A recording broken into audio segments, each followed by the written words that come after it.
ಆತ್ಮೀಯ ಶಿಕ್ಷಕ ಬಂಧುಗಳೇ, ತಮಗೆಲ್ಲ ಮಹಾಂತ್ ಮುದ್ದನ ಯೂಟ್ಯೂಬ್ ಚಾನಲ್ಗೆ ಸ್ವಾಗತ.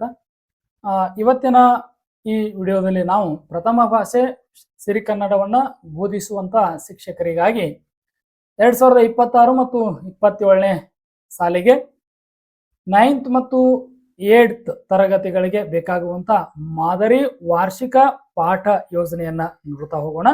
ಈ ವಿಡಿಯೋದಲ್ಲಿ ನಾನು ಮಾದರಿಯಾಗಿರುವಂತ ವಾರ್ಷಿಕ ಪಾಠ ಯೋಜನೆ ಅಥವಾ ವಾರ್ಷಿಕ ಅಂದಾಜು ಪತ್ರಿಕೆ ಅಥವಾ ಇಯರ್ ಪ್ಲಾನ್ ಅಂತ ನಾವೇನ್ ಕರಿತೀವಿ ಅದನ್ನೊಂದು ಕೊಟ್ಟಿದ್ದೀನಿ. ಸೊ ನಿಮಗ ಬೇಕು ಅಂದ್ರೆ ಇದನ್ನ ಏನ್ ಮಾಡಬಹುದು, ಡೈರೆಕ್ಟ್ ಆಗಿ ಯೂಸ್ ಮಾಡ್ಕೊಳ್ರಿ. ಮಹಾಂತ್ ಮುದ್ದನ ಬ್ಲಾಗ್ ಸ್ಪಾಟ್ಗೆ ನೀವು ವಿಸಿಟ್ ಕೊಟ್ಟು ಗೂಗಲ್ ನಲ್ಲಿ ಮಹಾಂತ್ ಮುದ್ದನ ಬ್ಲಾಗ್ ಸ್ಪಾಟ್ ಅಂತ ಟೈಪ್ ಮಾಡಿದ್ರೆ ಸೊ ನಿಮಗ ಅಲ್ಲಿ ಏನಪ್ಪಾ ಅಂದ್ರೆ ನಿಮಗ್ ಬೇಕಾಗಿರುವಂತ ಡಾಕ್ಯುಮೆಂಟ್ಸ್ ಗಳು ಸಿಗ್ತವೆ. ಈಗಾಗಲೇ ನಾನು 10th ಇಯರ್ ಪ್ಲಾನ್ ಅನ್ನ ಅಪ್ಲೋಡ್ ಮಾಡಿದ್ದೇನೆ. 10th ಗೆ ಬೇಕಾದ ರೀತಿಯಲ್ಲಿ ಆಕ್ಷನ್ ಪ್ಲಾನ್ ಅನ್ನ ಕೂಡ ನಾನು ಅಪ್ಲೋಡ್ ಮಾಡಿದ್ದೇನೆ. ಸೊ ನೀವು ಅಲ್ಲಿಂದ ಡೌನ್ಲೋಡ್ ಮಾಡ್ಕೊಳ್ಬಹುದು. ಇಲ್ಲಪ್ಪ ನಾವು ಇದ್ರೊಳಗ ಒಂದಿಷ್ಟು ಚೇಂಜಸ್ ಅನ್ನ ಮಾಡ್ಕೊಳ್ತೀವಿ ಅಂತಂದ್ರೆ ಸೊ ಈ ಮಾದರಿ ಒಳಗಡೆ ನೀವು ನಿಮ್ಮದೇ ಆದಂತ ಒಂದು ಪ್ಲಾನಿಂಗ್ ಪ್ರಕಾರ ನೀವು ಚೇಂಜಸ್ ಅನ್ನ ಮಾಡ್ಕೊಳ್ಬಹುದು. ಸರಿನಾ? ಓಕೆ, ಹಾಗಾದ್ರೆ ನೋಡ್ರಿ, 2026-27ನೇ ಸಾಲಿನ ವಾರ್ಷಿಕ ಪಾಠ ಹಂಚಿಕೆ ವಿಷಯ ಪ್ರಥಮ ಭಾಷೆ ಕನ್ನಡ ತರಗತಿ 9. ಇಲ್ಲಿ ಕ್ರಮ ಸಂಖ್ಯೆಗಳ ಕಾಲಮ್ ಇರ್ತದ, ತಿಂಗಳು ಅನ್ನುವಂತ ಕಾಲಮ್ ಇರ್ತದ, ಘಟಕಗಳು, ಲಭ್ಯವಾಗುವ ಅವಧಿಗಳು ಅಂದ್ರೆ ಆ ಒಟ್ಟಾರೆ ಆ ತಿಂಗಳಿನಲ್ಲಿ ಲಭ್ಯವಾಗುವ ಅವಧಿಗಳು ಅಂತ. ನೀವೇನ್ ಮಾಡ್ರಿ, ಲೆಸನ್ ಪ್ಲಾನ್ ಬರಿಬೇಕಾದ್ರೆ ಆ ಪಾಠಕ್ಕೆ ಎಷ್ಟೆಷ್ಟು ಅವಧಿ ಬೇಕಲ್ಲ ನಿಮಗ ಅನುಕೂಲಕ್ಕೆ ತಕ್ಕಂಗೆ ನೀವೇನ್ ಮಾಡ್ರಿ ಆ ಅವಧಿಗಳನ್ನ ಹಂಚ್ಕೊಂಡ್ಬಿಡ್ರಿ. ಓಕೆನಾ? ಆ ನಂತರ ಮೌಲ್ಯಮಾಪನ, ನಂತರ ಶಿಕ್ಷಕರ ಸಹಿ, ಮುಖ್ಯ ಶಿಕ್ಷಕರ ಸಹಿ ಅಂತ ಇರ್ತದ. ನಾನು ಈಗಾಗಲೇ 10th ಇಯರ್ ಪ್ಲಾನ್ ಏನ್ ಕೊಟ್ಟಿದ್ದೀನಿ ಅದ್ರ ಒಳಗಡೆ ಶಿಕ್ಷಕರ ಸಹಿ, ಮುಖ್ಯ ಶಿಕ್ಷಕರ ಸಹಿಯನ್ನ ಕೊಟ್ಟಿರ್ಲಿಲ್ಲ. ಡೈರೆಕ್ಟ್ ಕೆಳಗಡೆನ ಶಿಕ್ಷಕರ ಸಹಿ ಮತ್ತು ಮುಖ್ಯ ಶಿಕ್ಷಕರ ಸಹಿಯನ್ನ ಮಾಡ್ಲಿಕ್ಕೆ ಹೇಳಿದ್ದೆ. ಸೊ ಆ ರೀತಿಯಾಗಿಯೂ ಮಾಡ್ರಿ. ಸೊ ಬೇಕಪ್ಪ ಅಂದ್ರೆ ಅದ್ರ ಬಾಜುಕ್ ಏನ್ ಮಾಡ್ಕೊಂಡ್ಬಿಡ್ರಿ, ಒಂದು ಶಿಕ್ಷಕರ ಸಹಿ ಅಂತ ಕಾಲಮ್ ಹಾಕೊಡ್ರಿ, ಮುಖ್ಯ ಶಿಕ್ಷಕರ ಸಹಿ ಮಾಡ್ಕೊಳ್ರಿ. ಆ ತಿಂಗಳಿನಲ್ಲಿ ಆ ಪಾಠಗಳು ಮುಗಿದ ನಂತರ ನೀವು ಕೂಡ ಒಂದ್ ಸಹಿ ಮಾಡ್ರಿ. ಆ ನಂತರ ನಿಮ್ ಹೆಡ್ ಮಾಸ್ಟರ್ ಅವ್ರದ್ದು ಕೂಡ ಒಂದ್ ಸಹಿಯನ್ನ ತಗೊಳ್ರಿ. ಹಾಗಾದ್ರೆ ಜೂನ್ ನಲ್ಲಿ ನೋಡ್ರಿ ಸೇತು ಬಂಧ ಪ್ರಾರಂಭ ಆಗ್ತದೆ. ನಮಗೀಗ ಸೇತು ಬಂಧಕ್ಕ ಈಗಾಗಲೇ ನಮ್ಮ ಶಿಕ್ಷಣ ಇಲಾಖೆ 10 ಕಲಿಕಾಂಶಗಳನ್ನ ಕೊಟ್ಟಿದೆ. 4 ಕಲಿಕಾಂಶಗಳು FLN ಬೇಸ್ಡ್ ಇದಾವೆ. ಇನ್ನು 6 ಏನಪ್ಪಾ ಅಂದ್ರೆ 6 ಅಥವಾ 5 ಕಲಿಕಾಂಶಗಳು ಆಯಾ ತರಗತಿಗೆ ಸಂಬಂಧಪಟ್ಟ ಹಾಗೆ ಅಪೇಕ್ಷಿತ ಸಾಮರ್ಥ್ಯದ ಕಲಿಕಾ ಫಲಗಳಿದಾವೆ. ಸೇತು ಬಂಧ ಆಗ್ತದ. ಸೇತು ಬಂಧ ಆ ಜೂನ್ ತಿಂಗಳಿನಲ್ಲಿ ನಡೆಯುವಂತ ಮೌಲ್ಯಮಾಪನ ಅಂದ್ರೆ ಸೇತು ಬಂಧ ಇರ್ತದ. ಇನ್ನ ಪ್ರಜಾನಿಷ್ಠೆ ಮತ್ತು ಪಾರಿವಾಳ ಪಾಠಗಳು ಗದ್ಯ 1 ಪದ್ಯ 1, ಒಟ್ಟು ಅವಧಿಗಳು 20. ಜುಲೈನಲ್ಲಿ ಬೆಡಗಿನ ತಾಣ ಜೈಪುರ, ಹೊಸ ಹಾಡು ಅನ್ನುವಂತ ಪದ್ಯ ಮತ್ತೆ ರಾಮರಾಜ್ಯ ಅನ್ನುವಂತ ಪಾಠ. ಈ ತಿಂಗಳಿನಲ್ಲಿ ನಾನು 3 ಪಾಠಗಳನ್ನ ಇಟ್ಟಿದ್ದೀನಿ. ಒಂದು ಪೂರಕ ಪಾಠ, ಅದು ಪುಟ್ಟ ಹಕ್ಕಿ ಅನ್ನುವಂಥದ್ದು, ಅದರ ಜೊತೆಗೆ ವ್ಯಾಕರಣಾಂಶಗಳಿದಾವೆ. ವ್ಯಾಕರಣಾಂಶಗಳನ್ನಂತೂ ನೀವು ಕಲಿಸೇ ಇರ್ತೀರಿ. ಸೊ ನಿಮ್ಮ ಅನುಕೂಲಕ್ಕೆ ತಕ್ಕಂಗೆ ಅವನ್ನ ಏನ್ ಮಾಡ್ಕೊಳ್ಬಹುದು, ನೀವು ಚೇಂಜಸ್ ಅನ್ನ ಮಾಡ್ಕೊಳ್ಬಹುದು. ಒಟ್ಟು ಅವಧಿಗಳು 21. ರೂಪಣಾತ್ಮಕ ಮೌಲ್ಯಮಾಪನ ಸಾಮಾನ್ಯವಾಗಿ ಜುಲೈ ತಿಂಗಳಿನ ಕೊನೆಯ ವಾರದಲ್ಲಿ ಅಥವಾ ಆಗಸ್ಟ್ ತಿಂಗಳಿನ ಜುಲೈ ತಿಂಗಳಿನ ಕೊನೆಯ ವಾರದೊಳಗಡೆ ನಾವು ಮಾಡ್ಬೇಕಾಗ್ತದ.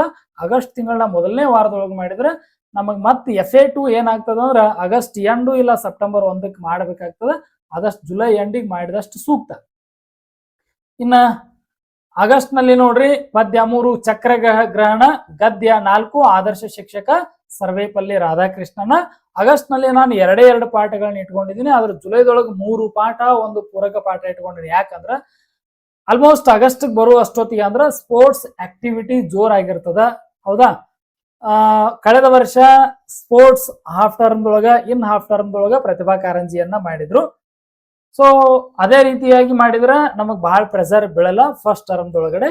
ಸೊ ಆಗಸ್ಟ್ ತಿಂಗಳೊಳಗೆ ಬಹಳಷ್ಟು ಸ್ಪೋರ್ಟ್ಸ್ ಆಕ್ಟಿವಿಟೀಸ್ ಬಹಳ ಇರೋದ್ರಿಂದ ನಮಗೂ ಕ್ಲಾಸ್ ಹೆಚ್ಚಿಗೆ ಸಿಗಲ್ಲ, ಮಕ್ಕಳು ಕೂಡ ಕ್ಲಾಸ್ ನಲ್ಲಿ ಹೆಚ್ಚಿಗೆ ಇರಲ್ಲ ಅನ್ನೋ ಕಾರಣಕ್ಕಾಗಿ ಆಗಸ್ಟ್ ನಲ್ಲಿ 2 ಪಾಠವನ್ನ ಇಟ್ಕೊಂಡಿದ್ದೇನೆ.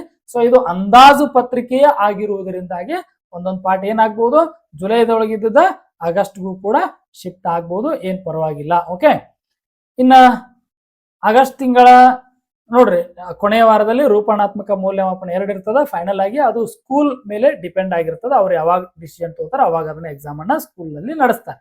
ಸೆಪ್ಟೆಂಬರ್ ನಲ್ಲಿ ಪೂರಕ ಪಾಠ 3 ಸಿರಿಯ ನಿನ್ನೇನ ಬನ್ನಿಪೇನು, ಹಾಗೆ ವ್ಯಾಕರಣಾಂಶ. ಇಲ್ಲಿ ಪದ್ಯ 3 ಚಕ್ರ ಗ್ರಹಣ ಆಗ್ಯದ. ಇನ್ನು 4ನೇ ಪದ್ಯ ಕೊಟ್ಟಿಲ್ಲ. Yes right. 4ನೇ ಪದ್ಯವನ್ನ ಕೊಟ್ಟಿಲ್ಲ. ಆ 4ನೇ ಪದ್ಯವನ್ನು ನೀವೇನ್ ಮಾಡ್ರಿ, ಆಗಸ್ಟ್ನಲ್ಲಿ ಅಥವಾ ಸೆಪ್ಟೆಂಬರ್ನಲ್ಲಿ ನೀವು ಅದನ್ನ ಸೆಪ್ಟೆಂಬರ್ನಲ್ಲಿ ಪ್ಲಾನಿಂಗ್ ಮಾಡ್ಕೊಂಡ್ಬಿಡ್ರಿ. ಸೆಪ್ಟೆಂಬರ್ದೊಳಗೆ ಪೂರಕ ಪಾಠ ಅಷ್ಟೇ ಇದೆ, ಅಲ್ಲೊಂದು ಪ್ಲಾನಿಂಗ್ ಮಾಡ್ಕೊಂಡ್ಬಿಡ್ರಿ. ಸೊ ಅವಧಿಗಳು 20. ಅಕ್ಟೋಬರ್ನಲ್ಲಿ ಪುನರಾವರ್ತನೆಯನ್ನ ಮಾಡ್ತೀವಿ, ರಿವಿಷನ್ ಅನ್ನ ಮಾಡ್ತೀವಿ, ವ್ಯಾಕರಣಗಳನ್ನ ಹೇಳ್ತೀವಿ. ಅದ್ರ ಜೊತೆಗೆ ಅಲ್ಲಿ ಅರ್ಧವಾರ್ಷಿಕ ಅಥವಾ ಸಂಕಲನಾತ್ಮಕ ಪರೀಕ್ಷೆ ಒಂದಿರ್ತದೆ. ಇನ್ನ ನವೆಂಬರ್ದಿಂದ ಸೆಕೆಂಡ್ ಟರ್ಮ್ ಸ್ಟಾರ್ಟ್ ಆಗ್ತದ. ಗದ್ಯ 5 ಜನಪದ ಕಲೆಗಳ ವೈಭವ, ಪದ್ಯ 5 ಹೇಮಂತ, ಪೂರಕ ಪಾಠ ನನ್ನಾಸೆ, ಇಲ್ಲಿ ಗಾದೆ ಪತ್ರ ಪ್ರಬಂಧ ಹೀಗೆಲ್ಲ ಇರ್ತಾವ. ಇನ್ನು ಡಿಸೆಂಬರ್ನಲ್ಲಿ ಗದ್ಯ 6 ಅಧಿಕಾರ, ಆನಂತರ ತತ್ವ ಪದಗಳು, ಪೂರಕ ಪಾಠ ಉರಿದ ಬದುಕು ಇರ್ತದೆ. ಒಟ್ಟು ಅವಧಿಗಳು 21. ಇಲ್ಲಿ FA3 ಎಕ್ಸಾಮ್ ಏನಿದೆ ಅದು ನವೆಂಬರ್ ಕೊನೆಯಲ್ಲಿ ಅಥವಾ ಡಿಸೆಂಬರ್ನ ಆರಂಭದೊಳಗ ಮಾಡಬಹುದು. ಓಕೆ. ಇನ್ನ ಜನವರಿಗೆ ಹೋದಂಗ ನಾ ಕಂಡಂತೆ BGL ಸ್ವಾಮಿ, ಹೌದಾ. ಆನಂತರ ನಿನ್ನ ಮುತ್ತಿನ ಸತ್ತಿಗೆ ನಿತ್ತು ಸಲಹು, ಗುಣಸಾಗರಿ ಫಂಡರಿಬಾಯಿ. ಫೆಬ್ರವರಿಗೆ ಹರಲೀಲೆ ಕನ್ನಡ ನಾಡು ನುಡಿ. ಇನ್ನ ಮಾರ್ಚ್ ಏಪ್ರಿಲ್ ಏನಪ್ಪಾ ಅಂದ್ರೆ ಅಲ್ಲಿ ಪರೀಕ್ಷಾ ಸಿದ್ಧತೆ ಇರ್ತದ, ವಾರ್ಷಿಕ ಪರೀಕ್ಷೆ ಇರ್ತದೆ. ಕೆಳಗಡೆ ಏನ್ ಮಾಡ್ರಿ, ವಿಷಯ ಶಿಕ್ಷಕರ ಸಹಿಯನ್ನ ಹಾಕ್ರಿ, ಈ ಕಡೆ ಬಲಗಡೆಗೆ ಮುಖ್ಯ ಶಿಕ್ಷಕರ ಸಹಿಯನ್ನ ಮಾಡ್ಕೊಡ್ರಿ. ಇದೇ ರೀತಿಯಾಗಿ 8th ಪ್ಲಾನ್ ಕೂಡ ಇದೆ ನೋಡ್ರಿ. ಜೂನ್ ತಿಂಗಳಿನಲ್ಲಿ ಸೇತು ಬಂಧ ಇರ್ತದ, ಮಗ್ಗದ ಸಾಹೇಬ, ಅದರ ಜೊತೆಗೆ ವ್ಯಾಕರಣ ಇರ್ತದ. ಜುಲೈನಲ್ಲಿ ಕನ್ನಡಿಗರ ತಾಯಿ, ಸಾರ್ಥಕ ಬದುಕಿನ ಸಾಧಕ, ಹಾಗೆ ಭಾರತೀಯತೆ ಅನ್ನುವಂಥ ಪದ್ಯ, ಪೂರಕ ಪಾಠ ಸಾರ್ಥಕ. ಆಗಸ್ಟ್ನಲ್ಲಿ ನೀರು ಕೊಡದ ನಾಡಿನಲ್ಲಿ, ಬೇವು ಬೆಲ್ಲದೊಳ್ಳಿಡಲು ಏನು ಫಲ, ಯಶೋಧರೆ, ಪೂರಕ ಪಾಠ ಆಹುತಿ ಇರ್ತದ. ಇನ್ನ ಸೆಪ್ಟೆಂಬರ್ನಲ್ಲಿ ಸೋಮೇಶ್ವರ ಶತಕ, ಪೂರಕ ಪಾಠ ಮಗಳಿಗೆ ಬರೆದ ಪತ್ರ ಇರ್ತದೆ. ಅಕ್ಟೋಬರ್ನಲ್ಲಿ ರಿವಿಷನ್ ಮಾಡ್ತೀರಿ, ಅದರ ಜೊತೆಗೆ ಸಂಕಲನಾತ್ಮಕ ಪರೀಕ್ಷೆ ಒಂದನ್ನ ಮಾಡ್ತೀರಿ. ನವೆಂಬರ್ನಲ್ಲಿ ಹೂವಾದ ಹುಡುಗಿ, ಬಹುಮಾನ, ಕಟ್ಟುವೆವು ನಾವು. ಡಿಸೆಂಬರ್ನಲ್ಲಿ ತಲಕಾಡಿನ ವೈಭವ, ಗೆಳೆತನ, ಅಮ್ಮ, ಪೂರಕ ಪಾಠ ಆಟೋ ರಿಕ್ಷಾದ ರಸಪ್ರಸಂಗಗಳು. ಇನ್ನ ಜನವರಿಯಲ್ಲಿ ವಚನಾಮೃತ, ಸಪ್ತಾಕ್ಷರಿ ಮಂತ್ರ, ಪೂರಕ ಪಾಠ 6 ಸೀಮೆ. ಇನ್ನ ಫೆಬ್ರವರಿಯಲ್ಲಿ ರಾಮಧಾನ್ಯ ಚರಿತ್ಯ, ಅದಾದ ನಂತರ ರಿವಿಷನ್ ಕ್ಲಾಸಸ್ ಸ್ಟಾರ್ಟ್ ಆಗ್ತವ. ಮಾರ್ಚ್ ನಲ್ಲಿ ಪರೀಕ್ಷಾ ಸಿದ್ಧತೆ ಮತ್ತು ವಾರ್ಷಿಕ ಪರೀಕ್ಷೆ ಮತ್ತು ಮೌಲ್ಯಮಾಪನ ಇರ್ತದ. ಇದಕ್ಕೂ ಕೂಡ ಕೆಳಗಡೆ ವಿಷಯ ಶಿಕ್ಷಕರ ಸಹಿ ಮತ್ತು ಮುಖ್ಯ ಶಿಕ್ಷಕರ ಸಹಿಯನ್ನ ಮಾಡ್ರಿ. ಆತ್ಮೀಯ ಶಿಕ್ಷಕ ಬಂಧುಗಳೇ, ಇದೇ ಇವನ್ ಎರಡನ್ನು PDF ನಾನು ಮಹಾಂತ್ ಮುದನ ಬ್ಲಾಗ್ ಸ್ಪಾಟ್ ನಲ್ಲಿ ಅಪ್ಲೋಡ್ ಮಾಡಿರ್ತೇನೆ. ಗೂಗಲ್ ನಲ್ಲಿ ಮಹಾಂತ್ ಮುದನ ಬ್ಲಾಗ್ ಸ್ಪಾಟ್ ಹೋಗಿ ನೀವು ಇವುಗಳನ್ನ ಏನ್ ಮಾಡ್ಕೊಳ್ಬಹುದು, ಡೌನ್ಲೋಡ್ ಮಾಡ್ಕೊಳ್ಬಹುದು. ಅದರ ಜೊತೆಗೆ ಈ ವಿಡಿಯೋದ ಡಿಸ್ಕ್ರಿಪ್ಷನ್ ಅಲ್ಲಿ ವಾಟ್ಸ್ಆಪ್ ಚಾನಲ್ ಲಿಂಕ್ ಅನ್ನು ಕೂಡ ಕೊಟ್ಟಿರ್ತೀನಿ. ನೀವು ಅಲ್ಲಿ ವಾಟ್ಸ್ಆಪ್ ಚಾನಲ್ಗೆ ಜಾಯಿನ್ ಆದ್ರಿ ಅಂದ್ರೆ ನಾನ್ ನಿಮಗ ಇಲ್ಲಿ ಮಾಡುವಂತ ವಿಡಿಯೋಗಳನ್ನ ಹಾಗೆ ಬ್ಲಾಗ್ ಸ್ಪಾಟ್ ದ ಲಿಂಕ್ಗಳನ್ನು ಕೂಡ ನಿಮಗಲ್ಲಿ ಶೇರ್ ಮಾಡ್ತಾ ಇರ್ತೇನೆ. ಐ ಹೋಪ್ ನಿಮಗ ವಿಡಿಯೋ ಯೂಸ್ಫುಲ್ ಆಗಿದೆ ಅಂತ ಅನ್ಕೊಳ್ತೇನೆ. ದಯವಿಟ್ಟು ವಿಡಿಯೋನ ಲೈಕ್ ಮಾಡ್ರಿ, ಹಾಗೆ ನಮ್ಮ ಚಾನಲ್ನ ಸಬ್ಸ್ಕ್ರೈಬ್ ಮಾಡ್ಕೊಂಡಿಲ್ಲ ಅಂದ್ರೆ ಚಾನಲ್ನ ಸಬ್ಸ್ಕ್ರೈಬ್ ಮಾಡ್ಕೊಳ್ರಿ ಅಂತ ಹೇಳ್ತಾ ಇಲ್ಲಿಗೆ ವಿಡಿಯೋನ ಮುಗಿಸ್ತಾ ಇದ್ದೀವಿ. Thank you.